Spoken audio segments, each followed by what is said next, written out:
ইরানে যৌথভাবে হামলা চালাচ্ছে যুক্তরাষ্ট্র এবং ইসরায়েল। পাল্টা জবাবে ইরানও একাই লড়ছে সিংহের মতো। এর মধ্যেই উত্তর কোরিয়ার সহযোগিতায় আন্তঃমহাদেশীয় ব্যালিস্টিক ক্ষেপণাস্ত্র বা আইসিবিএম কর্মসূচি এগিয়ে নিচ্ছে ইরান, এমনই দাবি করেছেন মার্কিন বিশ্লেষকরা। আন্তর্জাতিক গণমাধ্যম 9045-এর তথ্য মতে রাষ্ট্রবিজ্ঞানের অধ্যাপক এবং পরমাণু বিস্তর বিশেষজ্ঞ ডক্টর ব্রুস ই বেটকল জুনিয়রের বিশ্লেষণে বলা হয়েছে, ইরান ইতিমধ্যেই আইসিবিএম সক্ষমতা তৈরির পথে অনেক দূর এগিয়ে গেছে এবং এই কর্মসূচিতে উত্তর কোরিয়ার প্রযুক্তিগত সহায়তা গুরুত্বপূর্ণ ভূমিকা পালন করছে। তবে বিশ্লেষকদের একাংশের দাবি, ইরানের এখনও যুক্তরাষ্ট্রকে লক্ষ্য করে আঘাত হানার মতো আইসিবিএম সক্ষমতা নেই। কিন্তু ডক্টর বেটকলের মতে এ ধরনের মূল্যায়ন বাস্তবতার সঙ্গে পুরোপুরি সঙ্গতিপূর্ণ নয়। বিভিন্ন তথ্য ও গোয়েন্দা প্রতিবেদনে ইঙ্গিত মিলেছে যে উত্তর কোরিয়া ইরানকে শক্তিশালী রকেট প্রযুক্তি সরবরাহ করেছে। ওই প্রতিবেদন অনুযায়ী উত্তর কোরিয়া ইরানকে প্রায় ৮০ টন শক্তির রকেট বুস্টার প্রযুক্তি দিয়েছে। একই ধরনের প্রযুক্তি উত্তর কোরিয়ার হওয়াসাং-15 আইসিবিএমে ব্যবহৃত হয়, যার পাল্লা প্রায় ৮,০০০ মাইল বলে ধারণা করা হয়। এই পাল্লা যুক্তরাষ্ট্রের মূল ভূখণ্ড পর্যন্ত পৌঁছানোর সক্ষমতা রাখে। এই রকেট প্রযুক্তির সঙ্গে RD-250 ধরনের শক্তিশালী ইঞ্জিনের সম্পর্ক রয়েছে। বিশেষজ্ঞদের মতে এই ইঞ্জিন উচ্চ থ্রাস্ট তৈরি করতে সক্ষম এবং দীর্ঘপাল্লার ক্ষেপণাস্ত্র তৈরিতে এটি গুরুত্বপূর্ণ উপাদান হিসেবে বিবেচিত হয়।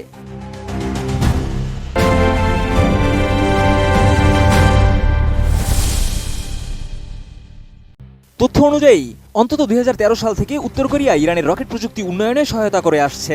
এমনকি ২০১৫ সালের দিকে উত্তর কোরিয়া থেকে ইরানে একাধিকবার প্রযুক্তি ও সরঞ্জাম পাঠানো হয়েছিল। সেই সময়েই ইরানের পারমাণবিক চুক্তি JCPOA নিয়ে আন্তর্জাতিক পর্যায়ে আলোচনা চলছিল। এই প্রযুক্তি বিনিময়ের অভিযোগের প্রেক্ষিতে ২০১৩ সালে মার্কিন ট্রেজারি বিভাগ ইরান ও উত্তর কোরিয়ার সঙ্গে সংশ্লিষ্ট কয়েকজন ব্যক্তি ও প্রতিষ্ঠানের উপর নিষেধাজ্ঞা আরোপ করে। এর আগে ২০১৭ সালে উত্তর কোরিয়া কয়েকটি গুরুত্বপূর্ণ ক্ষেপণাস্ত্র পরীক্ষা চালায়। এর মধ্যে রয়েছে হওয়াসাং-12 মধ্যম পাল্লার ব্যালিস্টিক ক্ষেপণাস্ত্র, যার পাল্লা প্রায় ৪৫০০ কিলোমিটার।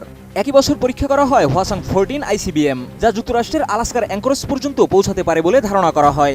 এছাড়া হওয়াসাং-15 আইসিবিএমকে আরও উন্নত হিসেবে বিবেচনা করা হয়, যার পাল্লা যুক্তরাষ্ট্রের পূর্ব উপকূল পর্যন্ত পৌঁছাতে সক্ষম হতে পারে। বিশ্লেষকদের মতে যদি এ ধরনের প্রযুক্তি সত্যি ইরানের কাছে পৌঁছে থাকে, তাহলে ভবিষ্যতে দেশটি ধীরে ধীরে উন্নত মাধ্যম ও দীর্ঘপাল্লার ক্ষেপণাস্ত্র সক্ষমতা অর্জন করতে পারে। তবে ইরান ও উত্তর কোরিয়ার মধ্যে ক্ষেপণাস্ত্র প্রযুক্তি সহযোগিতা নতুন কোনো বিষয় নয়। অতীতেও উত্তর কোরিয়া থেকে স্কার্ড, নৌডং সহ বিভিন্ন ব্যালিস্টিক ক্ষেপণাস্ত্র প্রযুক্তি ইরানে সরবরাহের অভিযোগ উঠেছে। জাতিসংঘের বিশেষজ্ঞদের এক প্রতিবেদনে বলা হয়, ২০২০ সাল পর্যন্ত উত্তর কোরিয়া থেকে ইরানের দীর্ঘপাল্লার ক্ষেপণাস্ত্র প্রকল্পের জন্য গুরুত্বপূর্ণ যন্ত্রাংশ পাঠানোর ঘটনা ঘটেছে। বিশ্লেষকদের মতে এসব সহযোগিতা আঞ্চলিক নিরাপত্তা ও বৈশ্বিক কৌশলগত ভারসাম্যের জন্য গুরুত্বপূর্ণ প্রভাব ফেলতে পারে।